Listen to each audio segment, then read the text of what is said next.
पता नहीं किस जन्म की दुश्मनी निकाल रही हैं मुझसे। ऐसे छुई मुई बनकर बैठी रहती हैं जैसे मेरे आने से पहले 8-10 नौकर आगे पीछे घूमते रहते थे। थोड़ा बहुत हाथ पैर हिलाने से कौन सा शरीर घिस जाएगा इनका।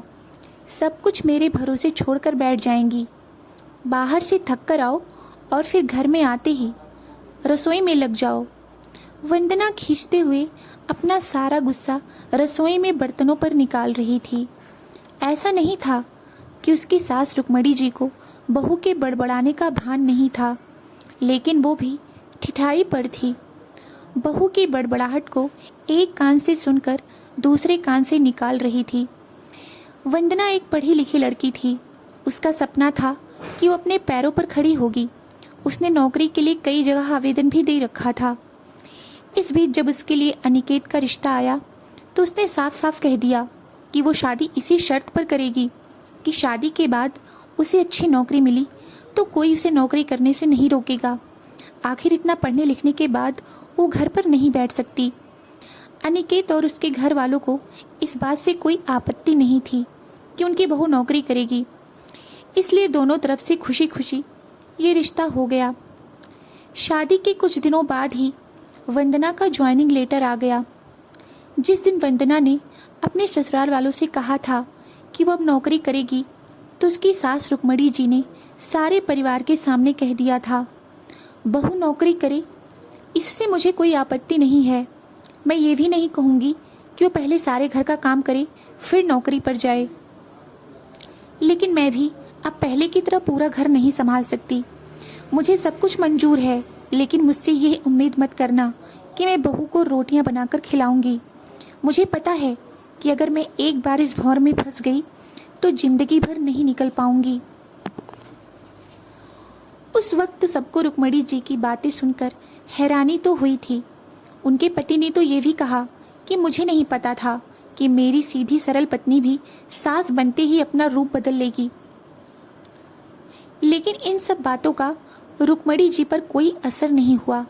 वो तो अपनी जिद पर अड़ी थी।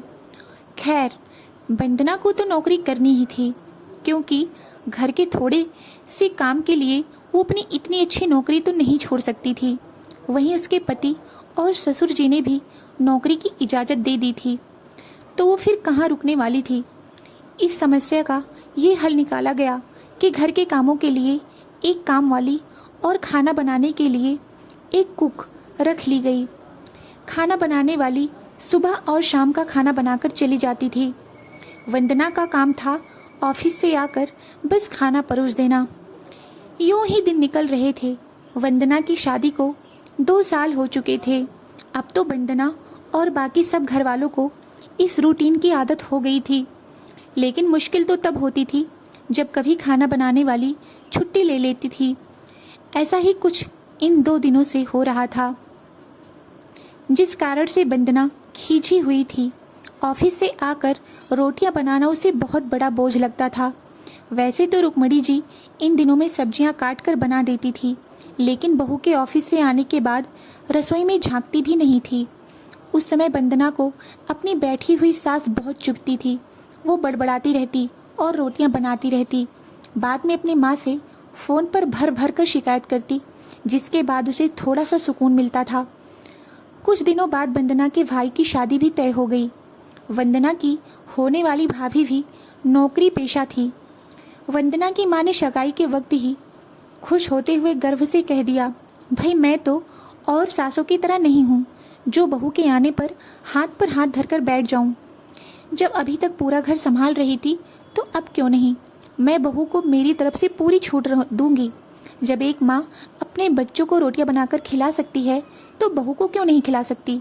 बहू, तुम निश्चिंत होकर नौकरी करना, रसोई तो मैं संभाल लूंगी। वंदना की माँ के उच्च विचार सुनकर उसकी होने वाली भाभी का पूरा परिवार और खुद वंदना भी गदगद हो गई। वाह माँ, आप कितने बड़े दिल की हैं। काश मेरी सास भी आपकी तरह होती, लेकिन मेरी किस्मत में ये सुख कहाँ। मेरी सास को तो बस हुक्म चलाना आता है। मुझे गर्व है कि मेरी माँ इतने खुले विचारों की है। अपनी चिड़चिड़ाहट निकालते हुए वंदना बोली। कुछ दिनों में ही वंदना के भाई की शादी हो गई और कुछ दिनों बाद ही वंदना की भाभी ने अपनी नौकरी ज्वाइन कर ली। वंदना की माँ भी अपनी बहू को हथेलियों पर रखती थी। सुबह उसका नाश्ता, टिफिन, फिर रात का खाना भी तैयार रखती थी। अपने हाथों से परोसकर सबको खाना खिलाती थी। उनकी बहू भी मम्मी जी करती हुई अपनी पसंद नापसंद बताती रहती थी, जिसे वंदना की माँ बड़े चाव से पूरा करने में लगी रहती थी। खुशी खुशी दिन बीत रहे थे, लेकिन ये प्रक्रिया धीरे धीरे अब उदासीनता में बदल रही थी।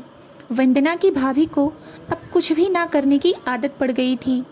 एक दिन जब वंदना फ़ोन पर अपनी माँ से बात कर रही थी तो उसकी माँ बस रो पड़ी। बेटा, मैं इतना करती हूँ तेरी भाभी के लिए, फिर भी उसे मेरी कद्र नहीं। अरे, मेरी दी हुई छूट अब मुझ पर ही भारी पड़ने लगी है। क्या हुआ माँ, आप ऐसे क्यों बोल रही हैं? आप तो भाभी का बहुत ज़्यादा ध्यान रखती हैं। क्या भाभी ने आपसे कुछ कहा है? वंदना बेचैन होते हुए पूछने लगी। कुछ क्या बेटा, अब तो सब कुछ वो मुझसे ही कहती है। ऑफिस से आने के बाद एक गिलास पानी के लिए भी मुझे आवाज़ देती है। नाश्ते में थोड़ी देर हो जाए तो मदद करने के बजाय गुस्सा होकर यूं ही बिना खाए चली जाती है। आखिर मेरा भी कुछ आत्मसम्मान है या नहीं? मैं तो उसके लिए बस काम वाली बाई बनकर रह गई हूँ। माँ, ये तो बहुत गलत बात है। आप भाई से साफ साफ कह क्यों नहीं देती कि अपनी बीवी की लगाम खींच कर रखे? आप माँ हैं, कोई नौकरानी नहीं। भाभी नौकरी करती हैं, इसका मतलब ये नहीं कि आप पर हुक्म चलाएंगी। गरजते हुए वंदना बोली। किस मुँह से कहूँ बेटा? पहले तो खुद मैंने ही आगे बढ़कर कुल्हाड़ी पर अपना पैर दे मारा, फिर शिकायत किससे करूँ? तेरे पापा ने तो कहा भी था कि बहू को ज़्यादा छूट दोगी तो बाद में पछताओगी, लेकिन मैं ही बड़ाई की भूखी थी जो अपनी बहू को सर पर चढ़ा लिया। एक बात कहूँ बेटा, तू चाहे अपनी सास को कुछ भी कह, लेकिन समधन जी का ये फैसला सही था कि वो बहू को रोटियां बनाकर नहीं खिलाएंगी। एक बार वो सबकी नज़रों में बुरी अक्खड़ सास तो बन गई, लेकिन आगे के लिए कम से कम अपना आत्मसम्मान तो बचा लिया।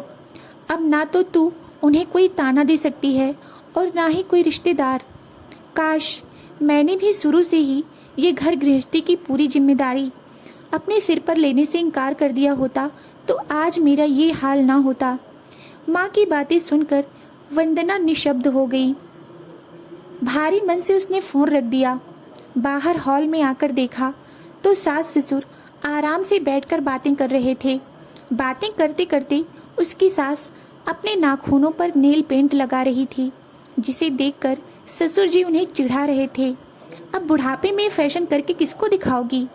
मेरी तो नज़र भी कमज़ोर हो गई है। किसी को नहीं दिखाना मुझे, मैं तो अपनी खुशी के लिए लगाती हूँ। सारी उम्र तो घर गृहस्थी में उलझी रही, अब अवकाश का वक्त आया है तो अपने शौक तो पूरे कर लूँ। पता नहीं कब भगवान के घर से बुलावा आ जाए। वंदना की सास मुस्कुराते हुए बोली। पता नहीं आज क्यों वंदना अपनी सास की बातें सुनकर चिढ़ नहीं रही थी, बल्कि वो भी मुस्कुरा उठी। सही तो कह रही हैं मम्मी जी, एक गृहिणी को अपने लिए वक्त ही कम मिलता है। पहले अपने बच्चों को पाल पोस कर बड़ा करो, फिर कामकाजी बहू आ जाए तो उसे और उसके बच्चों को संभालो। काश मेरी माँ ने भी मेरी सास की तरह पहले ही कह दिया होता कि बहू को रोटियां बनाकर नहीं खिला सकती। दोस्तों, आपको यह कहानी अच्छी लगी हो तो वीडियो को लाइक और चैनल को सब्सक्राइब अवश्य करें। वीडियो को पूरा देखने के लिए बहुत बहुत धन्यवाद।